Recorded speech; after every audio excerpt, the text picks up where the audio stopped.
So thanks a lot, David. Who knew we had so much in common, actually? So my husband also lived in Vancouver when we got married, and we went to the John Gottman workshop as well.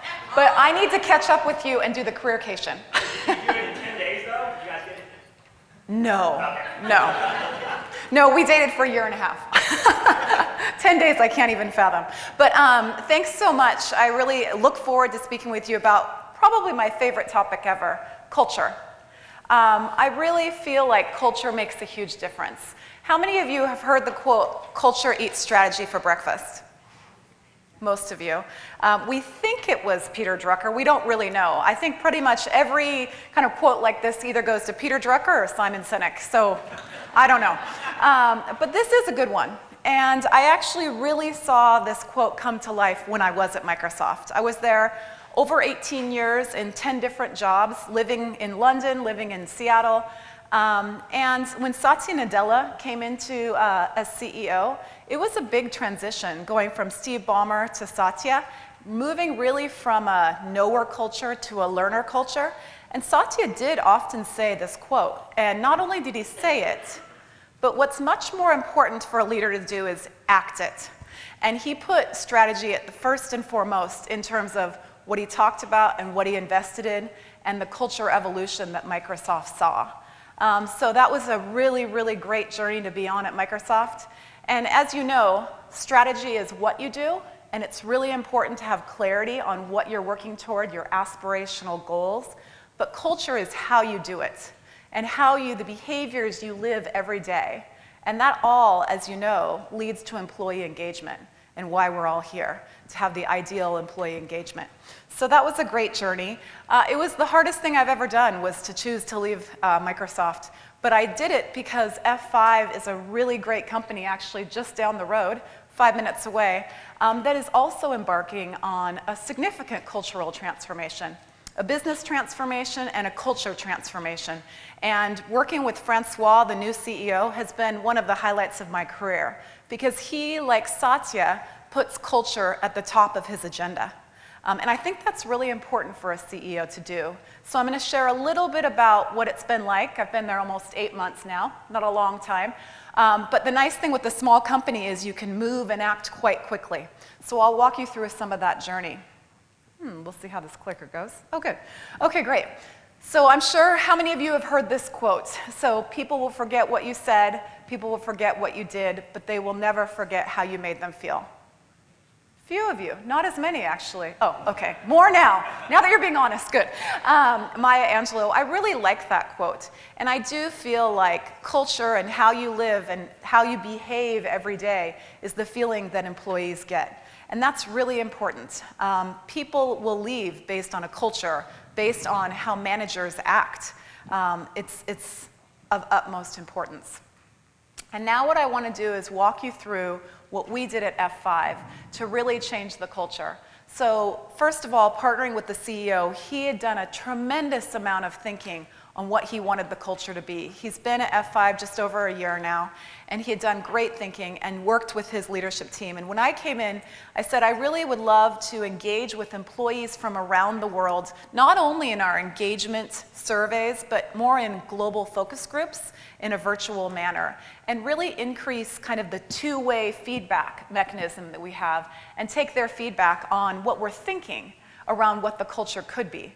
Because there were a lot of great things with what the culture was, and there were a few things that, to really meet the business transformation we're looking to do, we needed to change as well. And so Francois was super open to that, and we met with employees from around all geos, all levels, all functions, and really shared and iterated on the thinking we had behind the behaviors that we created, which I'll share with you. And that was really good to get their feedback and share that back with Francois and his executive leadership team, so we could, in essence, co-create what we thought the future culture of F5 should be. So it was a really fun exercise, and now what I'm going to share with you are a few of the slides we used to roll it out to our employee base. So it's kind of visual and different. And I do want to give big kudos to marketing.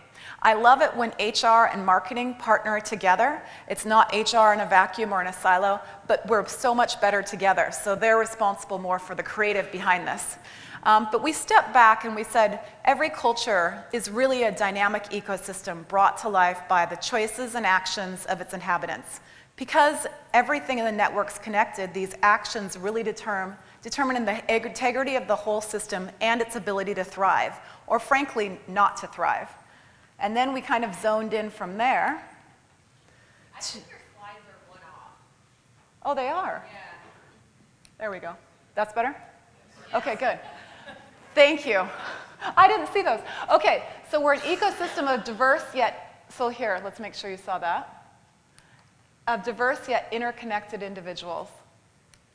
And as we went deeper, we assessed more and saw that our wholeness, our realness, and our humanness are what keep us strong and healthy as an organization. It gives us structural integrity. And then we went to this theme we called BF5. So I'm actually giving you a glimpse of a pretty large rollout we're going to do in October with our employee base around the cultural transformation. So we're all connected and each responsible for the health of the F5 ecosystem. There are certain things our leaders are committed to doing every day to make sure we continue to grow and thrive. And then here's the visuals.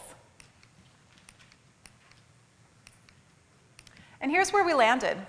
So we landed on these 5 behaviors, and it looks super simple, and we wanted it to be simple. Because what we had before is we had a set of behaviors that we evolved. We had a set of 8 values. And what I found on the values, while they were all very good, they were the values that almost every company already had. And there's an article out there that says people really need to differentiate their values and culture and behaviors to be true for them as a company. Most companies have values like integrity, customers, collaboration. Those are the common words, and those were our values. What we decided to do was consolidate it into one simple set of 5 behaviors, and as we explained them and talked about them, the values showed out within that. And so I'm going to actually spend a little bit of time sharing what those are. The first one is we are owners. So we felt, Francois, myself, the leadership team, and frankly, the people in the focus groups felt like we wanted more accountability, more empowerment for our broad employee base around the globe, and we wanted employees to feel like they were an owner in the company. So almost like they could step into the CEO's shoes and make decisions beyond themselves, beyond their own functional organization, and think what is best for F5. The second one was very new to F5, is we choose speed. And really, we choose speed, and you can think about it in a variety of ways. You can think about it from an engineering perspective, agile engineering. You can think about it from a marketing perspective, moving to the cloud, et cetera.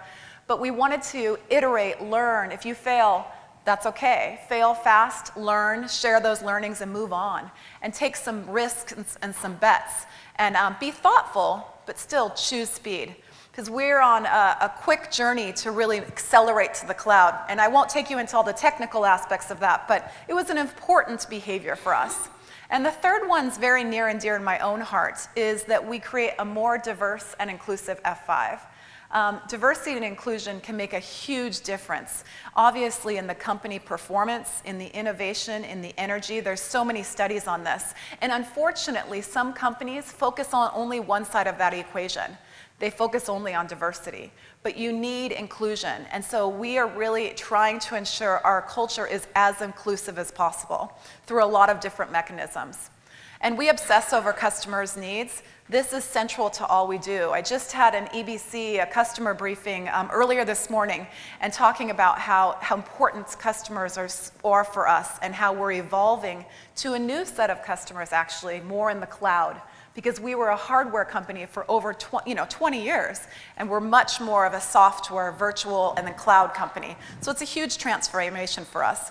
And the last one, which we spent a lot of time as a leadership team talking about, was the humanistic side of all of this, is we help each other thrive. So we're in it not only for ourselves, but more importantly, to make each other great. So we take the time to give each other feedback, two-way, positive, constructive, and we help each other grow and help each other thrive. And it's really important so that all of our leaders are living this every day. And the last thing I wanted to do, the thing I didn't ever want to do is only have words on a slide. That's a disaster when it comes to culture. You really need to make culture real. And so there's a few of my team members in the back, actually, that are helping to do this. And I'm going to share with you how we're doing that. Building a culture community. So I'm sure many of you in the room, at least I hope, know about the Seahawks. So I'm going to say they're the champions, and then we have the conduits, and then we have the carriers. So I'm going to tell you what I mean by all of these visuals. So the champions, so the Seahawks in this kind of picture, these are the people that are super passionate about our culture, that are the ears and eyes out in the fields, that are listening and learning. Of course, we're doing our pulse surveys and our focus groups, but these folks every day in their jobs are evangelizing the culture, listening for moments that are really important in our culture, listening for feedback, and coming back and sharing that with us. They're our champions, and they're a very important part of F5. Our conduits. I don't know if you've thought about this one, but there are certain people in your organization that actually, it's important they live the culture every single day as part of their job. So that would be people that do onboarding, IT support, people that are interacting with hundreds and thousands of your employees every single day, and it's important that they are living the culture because that's the experience employees are seeing. And the last one I'd say is the most important one for sure. It's the carriers. It's the leaders of your organization. And what I loved about Microsoft and what I love about F5 now is that the leaders at the very top are living and breathing these behaviors in a great way. Because what I've seen with other companies that try and roll out a new culture is they have these cool slides and they bring it to life and they maybe pull some HR levers, like they've changed the review system and do other changes. But if the leaders aren't leading that way every day, it's a joke. I think it's really, really bad. And so you have to hold leaders accountable to show up each day living those behaviors or living those attributes that you define as most important to your culture. And so that's why we've spent so much time as an executive team talking about when we say these behaviors, what do we really mean? And how will that change how we lead our organizations? So those are just kind of three of the ways that we've looked at really making this come to life in a great way. And then last, which was a great segue from what David just shared, is listening to employees. And as you know, there's so many different ways to listen to our employees. And you really, ideally, want to hear from everyone. And there's all different modalities of where you can learn. So pulse surveys, focus groups, two-way dialogues, one-on-ones. And in those listening tours, you'll often find moments of culture or symbolic aspects of the culture that you don't want to change if you're looking to evolve your culture. With Microsoft, one of the interesting things that people didn't want to change, or we tried to change, this was like 12 years ago, was taking away the towels. I don't know if you ever heard this story. Towels. We changed one big program in HR and then the towels, and the whole employee base did an uproar because after you take showers, they wanted the towels there. Like super minor, kind of like the bathroom thing. Who would think of that? But it was very important to our employees. At F5, there's many things that employees love about F5. One very, very small thing is something we call Beer Fridays, which sounds, interesting, but fine, but it was actually super ingrained in the DNA. And in these Beer Fridays, what we would do is a lot of times, not all of them, but most of them, you'd be doing social good. So you'd bring in a nonprofit organization, and the employees would be visiting over beer or wine or soft drinks or juice or whatever, and just getting to know each other while doing social good. And so that's something we'll never change. Having said that, around the world, it's like mango lassies or bagels or whatever is appropriate. It's not always beer. But it is important to find out what are those special things within your culture, and don't change those, because that's a very bad idea. And look at what new things you really want to drive in sort of different ways. So those are just some of the ideas we had, and we're really now just embarking on this broad culture change in partnership with the leaders at the top and our culture champions and conduits and carriers. And so that's just a little bit of what I wanted to share with you about the culture change at F5.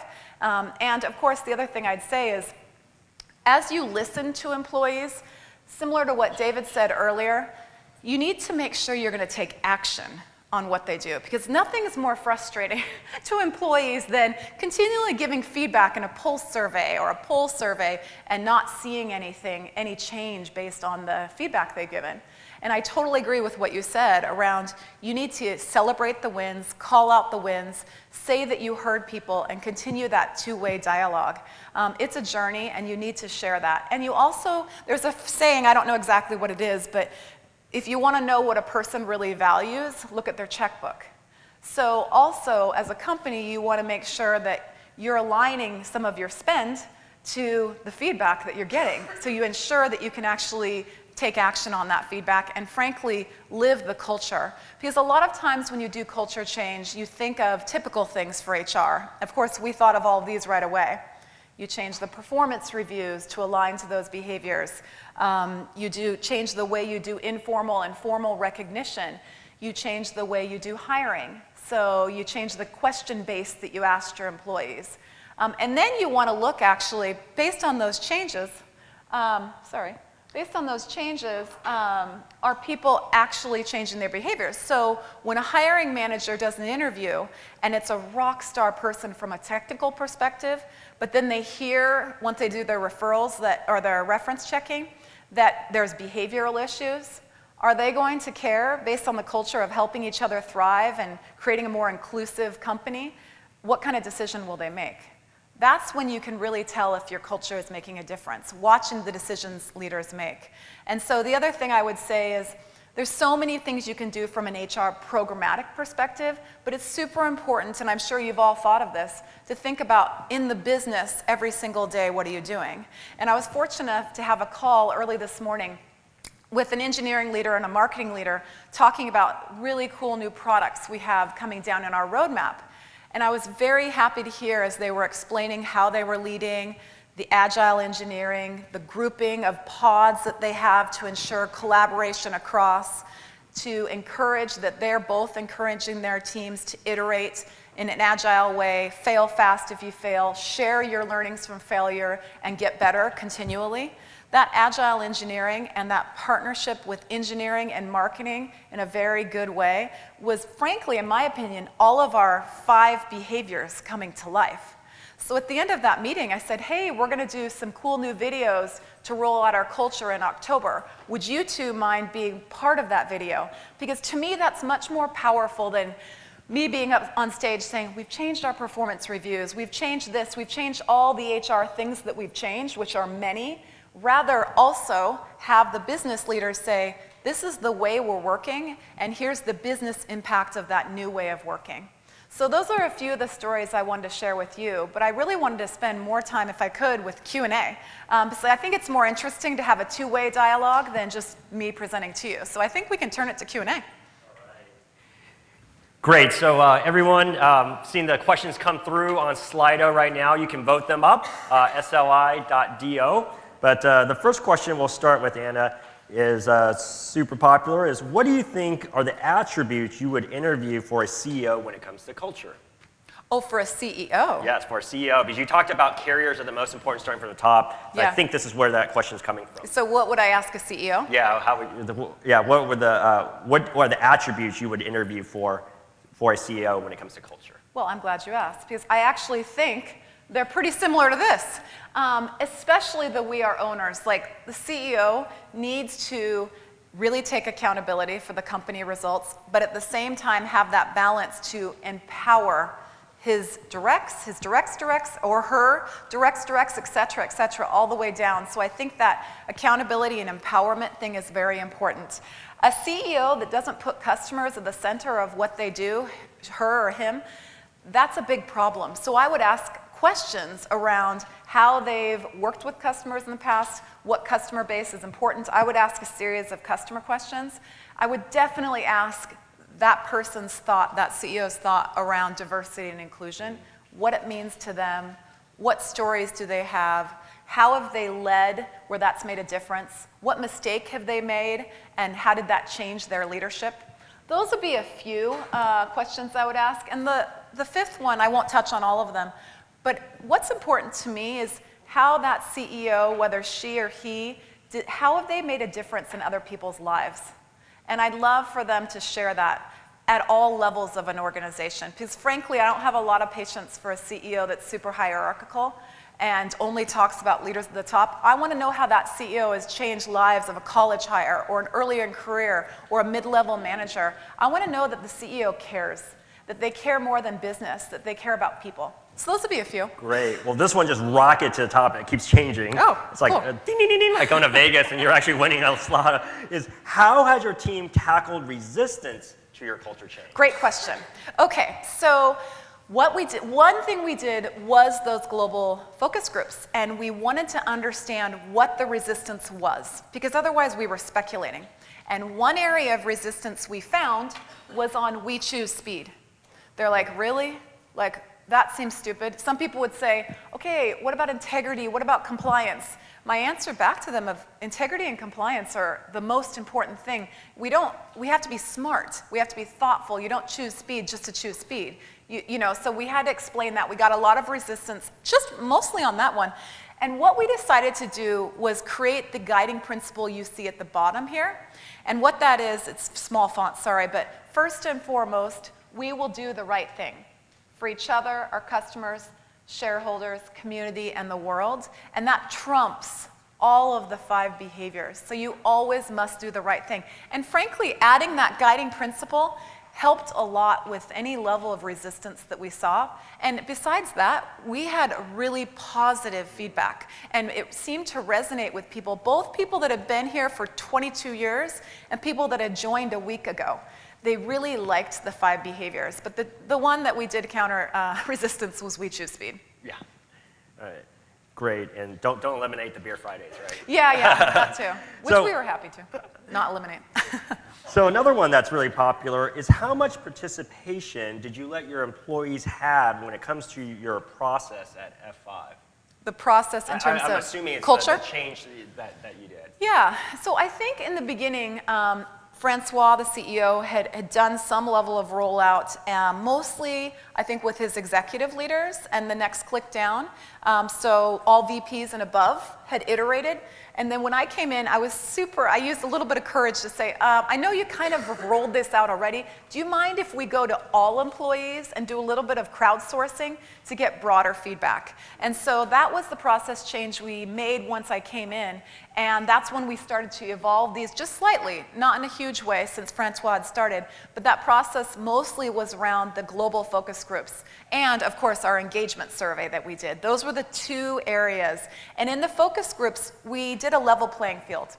We decided not to have in-person focus groups because I found, and I'm sure all of you that work globally know this, if you have, let's say, 10 people in a room and 1 person in Singapore and 1 person in London, it's highly likely the people outside that room are going to get the same air cover as the people inside the room. So we did not do any face-to-face focus groups. We did it all virtually. And we felt like that was cool, and we would do like, you raise your hands, you vote. We tried to make it interactive beyond words, and that worked really nicely. We did a lot of those, then we'd go back to execs, back to the focus groups, and iterate it that way. Great. So have time for a couple more. So one that then surfaced that other people really liked is, do all of your leadership agree that culture is important? If not, how would you recommend getting that leadership on board? Yeah, depending how you define leadership. So where I can say for sure that I know is Francois' directs. We meet 5 hours every week together. Wow. And we've spent a lot of time on this. And from what I can tell, not only their words, but their body language, I think they're all in on the culture. And how I can tell more than in those exec meetings is what they do every day and how they lead their teams. I think they're living the culture. It's harder for me to say it, the clicks down. From what I see, it looks like they're all in, but we want to see more around the true behaviors that leaders are doing every single day. And as you know, culture is not an overnight thing. It's not a short-term thing. It's a long-term journey for everyone. Not for me as well. So we all have areas of improvement on culture, and frankly for F5, these 5 behaviors. So we're all trying to help each other to be great on these, and it's a journey, but I think it's going well. Great, great. So seems like we might have time for one more here. Do you have a work-at-home business model? If so, how do you prioritize and emphasize inclusion with that employee base to increase and sustain engagement? Yeah, that's a great question. We'll see how much, is this broadcast or no? No. Okay. So, Don't tweet. yeah, on this one, don't tweet. I'm putting a lot of trust into this room. Today, we don't have a huge work-at-home culture at F5, really, at least not in the US. But after October, we will have more of a flexible work culture than F5 has seen before. And please, really do not share that, but that is coming soon in the next month or two around how do we really have more flexible work practices, because that is going to help in a huge way, in my opinion, with engagement, and we'll still be able to drive the culture in a really systemic way. Wow. So thank you so much, Anna. Thanks. That was Thank you. fantastic. Thank you. Thank you so Thanks. much.